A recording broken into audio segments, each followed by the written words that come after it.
வணக்கம் நண்பர்களே, இது சாம் டாக்கிஸ். நான் உங்கள் நிக்சன் ராஜ். ஸ்கிரிப்ட் ரைட்டிங்கில் இந்த எபிசோட்லேருந்து நம்ம பார்க்க போகிறது திரை கதை. அப்படி இப்படின்னு தேவையான எல்லா முன்குறிப்புகளையும் பார்த்துட்டு திரைக்கதைக்கு வந்துட்டோம். 1970களில் பாலிவுட்டில் 2 திரைக்கதை ஆசிரியர்கள் இணைஞ்சு திரைக்கதை எழுத ஆரம்பித்தாங்க. அவங்க எழுதின அத்தனை படங்களும் மிகப்பெரிய வெற்றியாக அடைஞ்சது. அந்த ரெட்டையர்கள் யார் தெரியுமா? திரு சலீம் ஜாவேத்.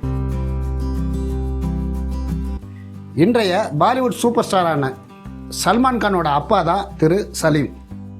இன்னொருத்தரான ஜாவேத் திரைக்கதை ஆசிரியர் மட்டும் இல்லை, மிகப்பெரிய பாடலாசிரியரும் கூட. கமர்ஷியல் சினிமாவுக்கான திரைக்கதை எழுதுறதுல சலீம் ஜாவேத் 2 பேருமே செம கில்லாடிங்க. அந்த காலகட்டத்தில் ஏறத்தாழ பாலிவுட்டின் திரைக்கதை மன்னர்களாகவே அவங்க கொண்டாடப்பட்டாங்க.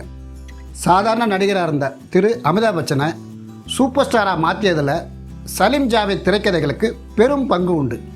அப்படி வெற்றி பெற்ற படங்கள் பல தமிழ்லேயே ரீமேக் ஆகி பெரிய வெற்றி அடைஞ்சிருக்கு, வசூலில் சாதனை புரிஞ்சிருக்கு. அமிதாப்புக்கு பதிலாக இங்கே அதில் நடித்தது திரு ரஜினிகாந்த் அவர்கள். சஞ்சீர், யாதோன் கி பாரத், மஜ்பூர், சோலே, டான், தீவார், ட்ரிஷூல் இதெல்லாம் சலீம் ஜாவேத் திரைக்கதை எழுதுகிற படங்களில் சிலது.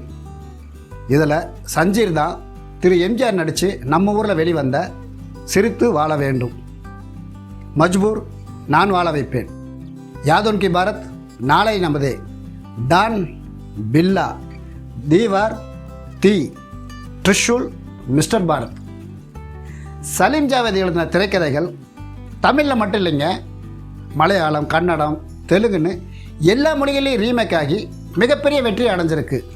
அங்கேயும் வசூலில் சாதனை புரிஞ்சிருக்கு.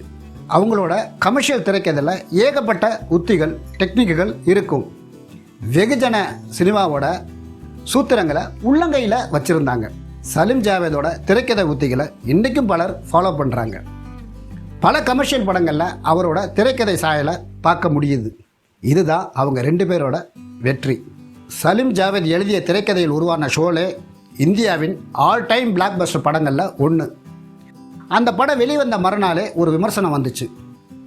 படத்தில் கிளைமேக்ஸ் சரியில்லை, அமிதாப் பச்சன் கேரக்டர் இறந்துருக்கக்கூடாது, ஜெயபாதிரி கேரக்டரை மேரேஜ் பண்ணியிருக்கணும், அப்படி திரைக்கதை அமைக்காதது மிகப்பெரிய தவறு, இதனாலேயே இந்த படம் ஃப்ளாப் ஆகி வசூலில் தோல்வி அடையும், இதற்கு திரைக்கதை எழுதிய சலீம் ஜாவேதை பொறுப்புன்னு விமர்சனத்தில் எழுதியிருந்தாங்க.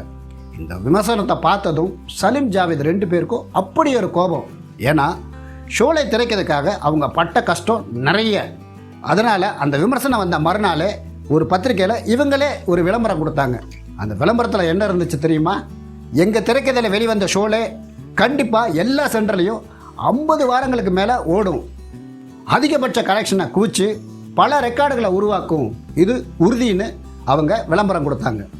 அவங்க சொன்ன மாதிரியே ஷோலே எல்லா சென்டர்லேயும் மெகா ஹிட், கலெக்ஷனும் மெகா கலெக்ஷன். அது மட்டும் இல்லைங்க, மும்பை மினர்வா தியேட்டரில் தொடர்ந்து 5 வருஷங்கள் சக்ஸஸ்ஃபுல்லாக ஷோலே ஓடி ஒரு பெரிய ரெக்கார்டையே உருவாக்குச்சு. இது ஒரு திரைக்கதை ஆசிரியர்கள் தங்கள் எழுத்து மேலே வச்ச தன்னம்பிக்கைக்கு உதாரணம். நாமளும் நம்ம கதை எழுத உட்காரும்போது இந்த திரைக்கதையை பெஸ்ட்டாக எழுதணும், அது நம்மளால் முடியுங்கிற தன்னம்பிக்கையோடு எழுத உட்காரணும். வெறும் தன்னம்பிக்கை மட்டும் பத்தாதுங்க, கடுமையாக உழைக்கணும். இது 2 சேர்ந்தா நாம் எழுதுகிற திரைக்கதை கூட ஆல் டைம் பிளாக் பஸ்டராக மாற வாய்ப்பு இருக்குது. அந்த திரைக்கதை எழுதுறதை பற்றி தெரிஞ்சுக்க வாங்க எபிசோடுக்குள்ளே போகலாம்.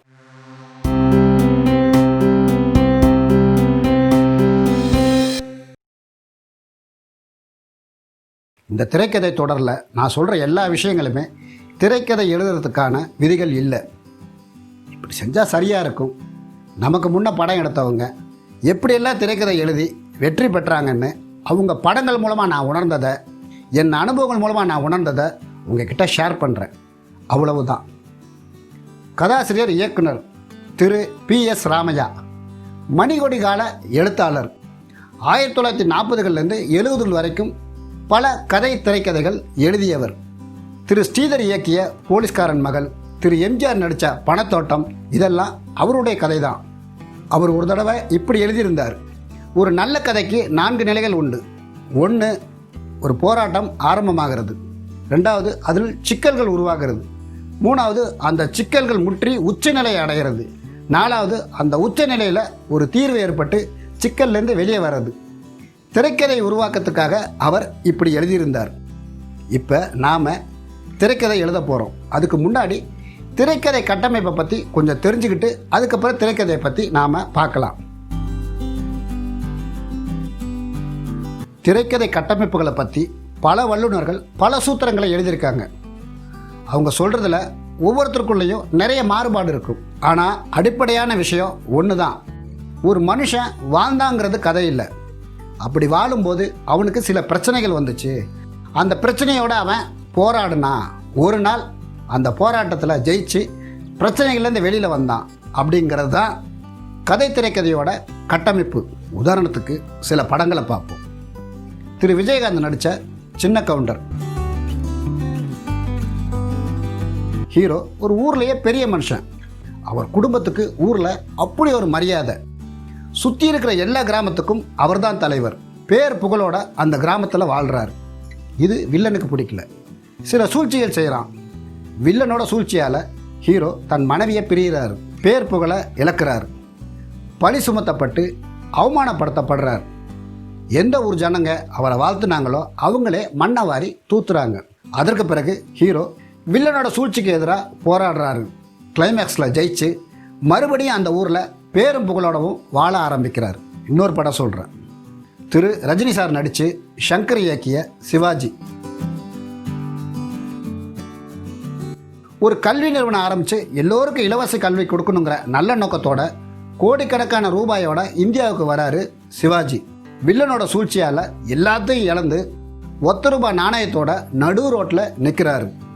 அதற்கு பிறகு வில்லனோட சூழ்ச்சிகளுக்கு எதிராக போராடி வில்லனோட கருப்பு பணத்தை மட்டும் இல்லை, பல பேரோட கருப்பு பணத்தையும் வெளியில் கொண்டாடுறாரு.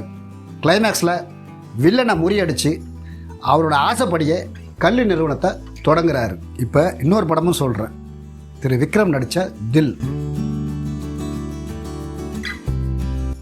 ஹீரோவுக்கு போலீஸ் ஆகணுங்கிறது ஒரு பெரிய கனவு, லட்சியம் எல்லாமே. ஒரு சூழலில் ஒரு பெரிய போலீஸ் அதிகாரியை தெரியாமல் அடிச்சிடுறான். அதனால் கோபமாகிற அந்த போலீஸ் அதிகாரி ஹீரோவை போலீஸ் வேலை சேர முடியாதபடிக்கு பல தடைகளை கொடுக்குறான். அந்த தடைகளெல்லாம் தாண்டி கிளைமேக்ஸில் ஹீரோ போலீஸ் ஆகிறார். இப்போ திரைக்கதை கட்டமைப்புனா என்னன்னு உங்களுக்கு ஓரளவுக்கு தெரிஞ்சிருக்கும். அதோட இன்னொரு விஷயத்தையும் மனசில் வச்சுக்குங்க. திரைக்கதை கட்டமைப்புங்கிறது ஒரு அளவுகோல் தான். கண்டிப்பாக அது திரைக்கதை அல்ல. இப்போ சின்ன கவுண்டரும் சிவாஜியும் தில்லும் ஒரு கோட்டில் இருக்கிற மாதிரி உங்களுக்கு தோணும். ஆனால் மூணுமே வேறு வேறு திரைக்கதை. சின்ன கவுண்டர் அது மண் சார்ந்த விஷயங்களும் நம்ம கிராமங்களில் இருந்த சில வழக்கங்களையும் பற்றி பேசின திரைக்கதை. சிவாஜி ஒரு சோஷியல் தீம் உள்ள கல்வியை பற்றி பணக்காரனாகவே ஆகிட்டு இருக்கான், ஏழைகள் ஏழைகளாகவே ஆகிட்டு இருக்காங்கன்னு ஒரு வருத்தத்தை பதிவு செஞ்ச அற்புதமான திரைக்கதை. தில் ஒரு இளைஞன் தன் லட்சியத்தை எப்படி அடையிறான்னு சொன்ன திரைக்கதை. மூணுமே வேறு வேறங்க. எல்லா மனுஷனுக்கும் 2 கண், 2 கை, 2 காது இருக்கிற மாதிரி திரைக்கதை கட்டமைப்புகள் வேணால் சில படங்களில் ஒரே மாதிரி இருக்கும். ஆனால் திரைக்கதைகள் எப்போவுமே வேறு வேறு மாதிரி தான் இருக்கும். அதில் வர கேரக்டர்களின் குணாதிசயங்கள், உணர்ச்சிகள், காட்சிகள் எல்லாமே வேறு வேறையாக இருக்கணும். மறுபடியும் சொல்கிறேன், திரைக்கதை கட்டமைப்புங்கிறது ஒரு அளவுகோல் தான், திரைக்கதை இல்லை. அப்போ திரைக்கதைனா என்ன? திரைக்கதைங்கிறது நம்ம மனசுலேருந்தும் வாழ்க்கையிலேருந்தும் உணர்வுலேருந்தும் வரணும். வந்தால் தான் அது முழுமையான திரைக்கதை.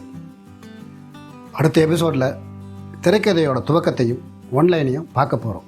தொடர்ந்து பாருங்கள், சப்ஸ்கிரைப் பண்ணுங்கள், உங்கள் நண்பர்களுக்கும் சொல்லுங்கள். பேசுகிறதுக்கு இன்னும் நிறைய இருக்குது. பேசுவோம். நன்றி, வணக்கம்.